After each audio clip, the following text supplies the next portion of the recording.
L'armée américaine a ces dernières années perdu toutes ses implantations dans la région du Sahel.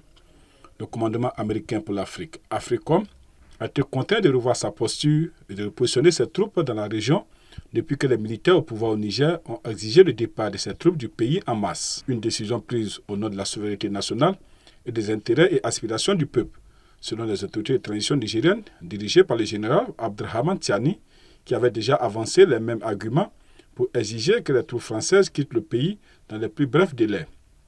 Lors de leur arrivée au pouvoir, après le coup d'État du 26 juillet 2023 contre l'ancien président Mohamed Bazoum, un accord visant à échelonner le départ d'un millier de soldats américains a été trouvé en mai entre Washington et Niamey. Dimanche 16 juillet 2024, les derniers soldats américains ont quitté la base de Niamey.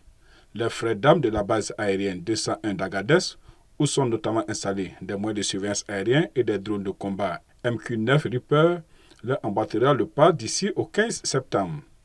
Ces dernières années, le Niger constituait une place forte des États-Unis en Afrique et occupait une place stratégique dans leur lutte contre Al-Qaïda, l'organisation État islamique au Sahel et au Sahara. Abidjan a noué en effet une étroite coopération militaire avec Washington. Les deux armées effectuent régulièrement des formations conjointes contre le terrorisme.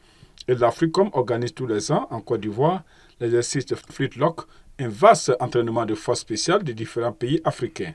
Les liens se sont encore resserrés en janvier après une visite du secrétaire d'État américain Anthony Blinken à Abidjan, durant laquelle il a été reçu par le président ivoirien Alassane Ouattara.